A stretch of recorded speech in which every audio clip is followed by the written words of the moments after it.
السلام عليكم ورحمة الله تعالى وبركاته. إن شاء الله النهاردة تكون أول ريفيو في القناة، وإن شاء الله تكون مناسبة يعني. فهتكون لسامسونج M55، بما إن في حد في الأسرة كده يعني اشترى يعني. فأنا حاولت طبعا ما ادعكش الجهاز، فعشان كده لابس جلوفز يعني، بس أتمنى ما تعيقش الحركة بتاعتي أثناء التصوير وكده. طيب، هو الفكرة إن الموبايل اللي جيت عليه عرض يعني وكده، والمفروض سعره أغلى من اللي أنا جبته بيه. لكن لقيته سعره كويس، فعشان كده طلبته يعني. فهنبدأ نشوف الموبايل فيه إيه. هو العلبة بان كبيرة وفيها شاحن وإلى آخره، بس هي ما فيهاش حرفيا غير الموبايل والكابل الشحن. طيب، هنا عندنا أول حاجة المفروض يكون في الورقة دي، المفروض بيكون في الجراب ودبوس الشريحة وكتيبات التعليمات. لكن هو فعليا كل اللي موجود فيها بس يا دوب كتيبات التعليمات ودبوس الشريحة بس، مش أكتر. بس بعد كده ثواني. تمام. عندنا بعد كده ورقة الضمان. هو المفروض الجهاز عليه ضمان 12 شهر، وفي 14 يوم للاسترجاع واستبدال. طيب، نرجع بقى للموبايل نفسه. آه، هو يعني للأسف الجلوفز يعني معيقة الحركة شوية، بس هحاول أفتح من غير ما أبهدل الورقة. أوكي.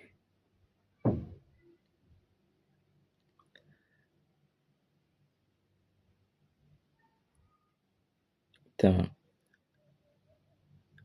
هو الموبايل بسم الله ما شاء الله يعني شكله كويس.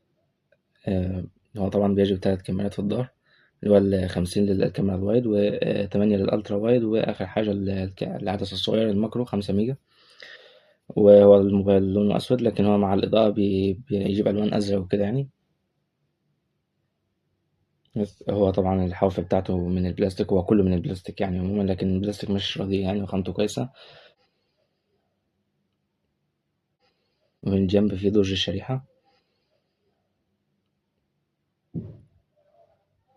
تمام. ومن تحت بس في مدخل الشحن تايب سي والسماعة، وطبعا في سماعة ستيريو فوق عنده سماعة المكالمات. فنشغل الموبايل وبعد كده نرجع نشوف اللي فاضل في العلبة بتاعته.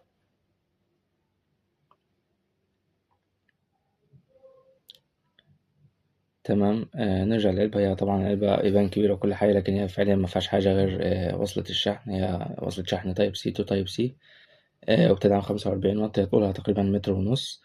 وطبعا لما تشتري الشاحن تضطر إنك أنت تجيب واحد يكون بيدعم اللي هو مدخل تايب سي في الشحن بتاعه، مش تايب إيه، عشان يرضى يشتغل مع الوصلة.